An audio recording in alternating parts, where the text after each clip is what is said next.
Hey guys, welcome back to the Tarot del Fuego series.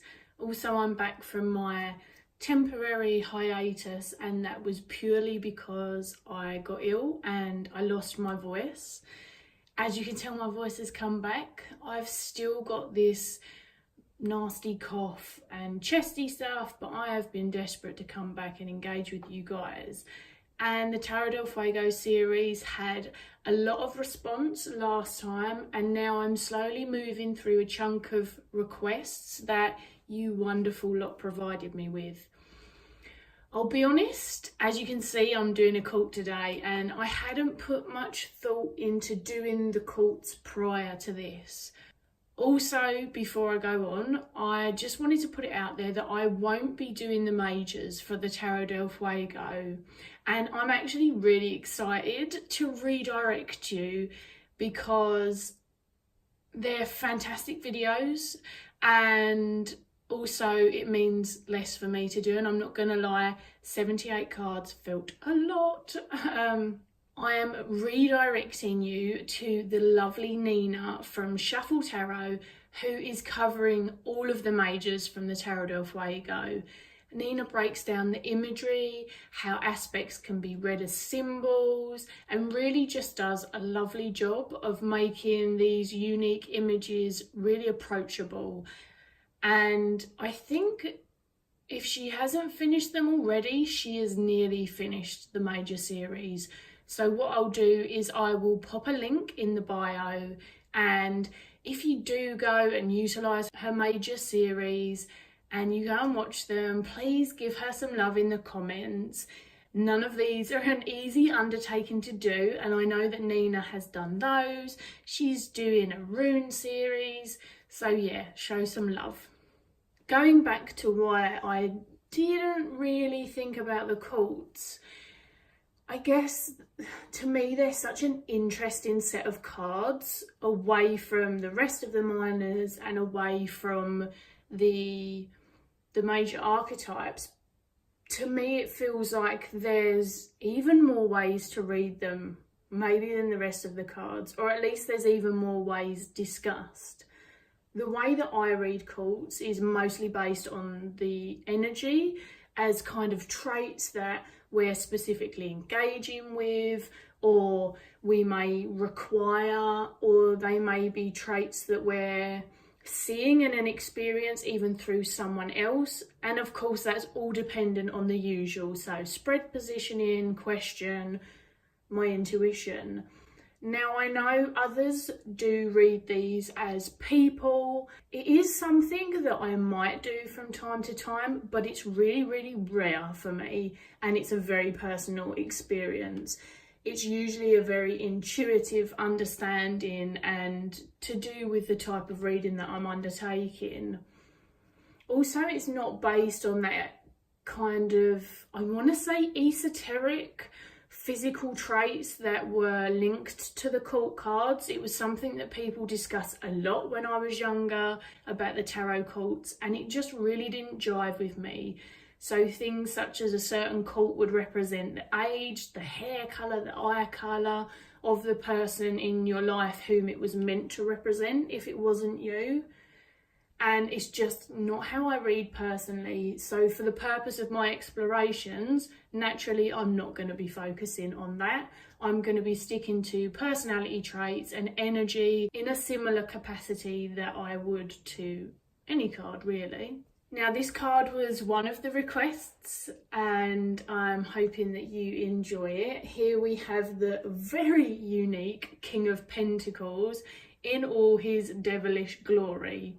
And of course, to keep more of a consistency with my videos, and because for these I mostly lean towards Rider-Waite-Smith, I've got my Smith weights and tenure out just to show you a different representation. You can see that they're very different, and I'll be honest, I completely understand why the Tarot del Fuego King of Pentacles has flummoxed people. And I guess without even recognising, due to the fact that I have this pre-existing understanding of this card, in honesty, I've probably relied a lot more on that than looking into the symbology. So kind of lazily, I've ignored the imagery as it didn't really resonate with me, aside from the fact that it did amuse me. It gives me a good chuckle. He's kind of funny.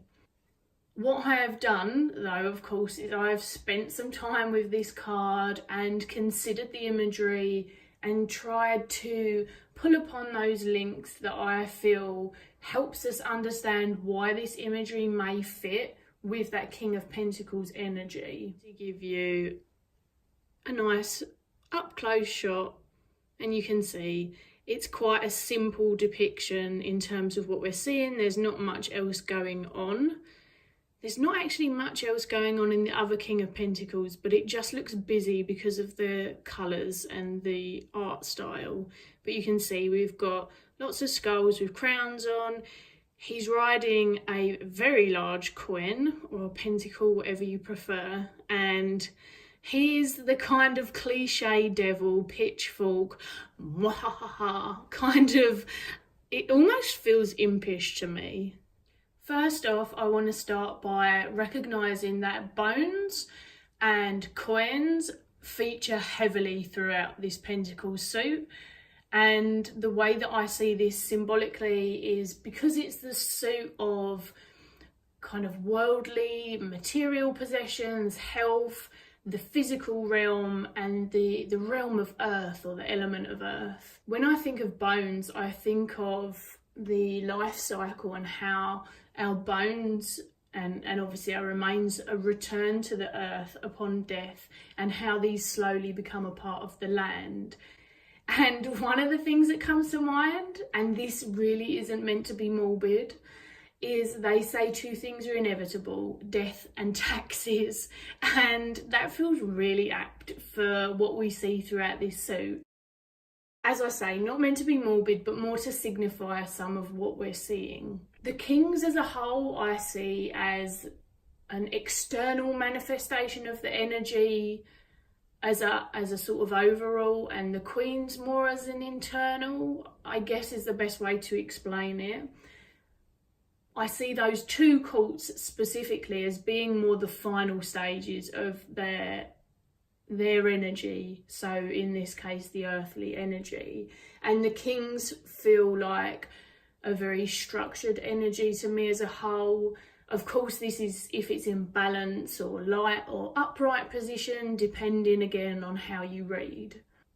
There's a certainty to that king energy, and especially this king gives me that kind of can-do, practical feeling. He's sure of himself. This drive and assertion could be a part of how this energy is speaking to us. On to the devil. The reason that we're here and the dude that has had many of us with a brow raised and asking, seriously, why are you here? I'm going to break it down, and obviously this is a personal process of experiencing this card. Again, there's no wrong way to see this. For me, the first thing I notice is that he's riding a coin. So immediately there's a suggestion of possibly financial stability, success, or even that they're maybe a savvy entrepreneur. The balance of the devil archetype meeting the King of Pentacles reminds me of how temptations can still be a part of us in our successes as well as any perceived failings. So what I mean by this is that our temptations or certain behaviours that we might sometimes go too far into, or they feel like they overtake us, these don't always have to be the driving force. And when we have these in our awareness and we find that balance with them, we can prevail. And it feels like he's prevailed in this instance. At least that's how I'm seeing his very cheeky face.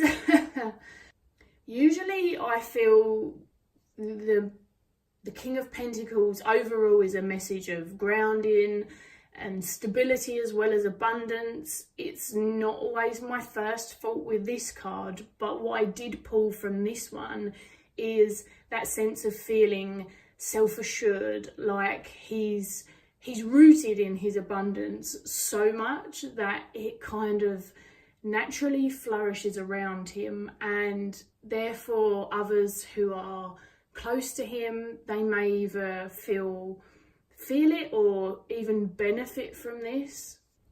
Also, looking at his physique, it appears to be quite muscular, at least that's how I'm seeing it. And I was thinking about the symbology of that, and I was thinking of strength and determination to build either on physical health or building up within the material world, and that aim to live comfortably. So there's that strength coming through. I realise I'm saying he, and quickly I feel the need to acknowledge this. I'm using he due to this particular depiction. Of course, this energy can be a part of us no matter our gender identity, and for me the cults are focused on the masculine or feminine energies, yin yang, whatever works for you. And I, in honesty, am happy with whatever gender representation is chosen. I enjoy it when they mix up the norms, or I love it when the names are changed. I know people don't always find that helpful. I kind of enjoy it, but of course it's not relevant to this depiction, and I'm just using he to describe what I'm seeing. Again, this is an energy. It can be broken down into anything, anyone. But this holder of security, this personality type or this experience, you know, still has their vices, their shadows, the days when they're not feeling the best. I'm sure we can kind of all resonate with that at some stage. And so moving into the shadow aspect of this card, I considered how the devil archetype comes into play along with the king's overall energy. I really drew upon that all or nothing mentality. In this case, that wanting more and more, being unable to appreciate the abundance that's already around, and instead that being stuck on the chase. And when we're stuck on the chase, you know, our stability is lost, and along with that, our sense of structure. It could also be a time when, rather than being healthily engaged with what the self needs, we move into selfishness. And when that comes into play, there's that desire to be possessive, to keep a hold of our possessions or our wealth, or again our abundance. And basically what I see within the shadow of this is we go from this more homey, family comfort, safe, shared environment or energy to a very self-serving one.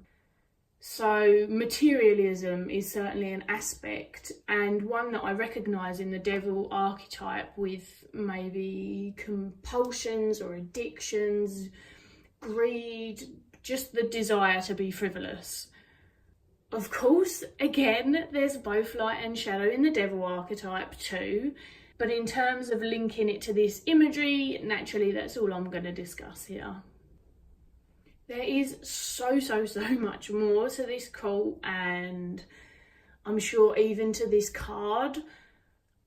I really want these videos to be just a starting point for people to continue creating their own connections on the card. And I don't consider myself a teacher.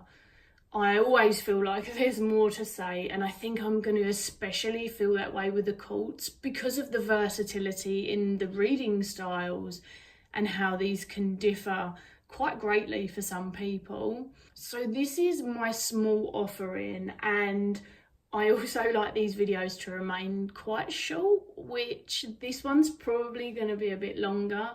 I'm wondering if it'll be that way with all the cults, we shall see. Before I finish up, in this card there is more to be seen, as I said, and I'll just make points to the active lightning, the directions, because they are differing between what's coming down from the sky and then what's coming out from the coin, and how this king appears to be really courageously navigating it all in spite of what's going on around them. We've got the skulls below, and you can see they've got crowns on, so it feels like they're almost the kings and queens of past. And the final point I wanted to add, because it really caught my eye, is that all of the coins throughout this suit have this same symbol on it. They have the eye and then what appears to be a tear underneath. And I get that kind of thought come into play. Does money really buy happiness? Do material possessions provide it all? Of course, no is the answer. We know this, but it's that reminder of balance and reminder of, again, not just chasing those aspects. It still works with health as well. Are we overexerting ourselves? Are we underexerting ourselves?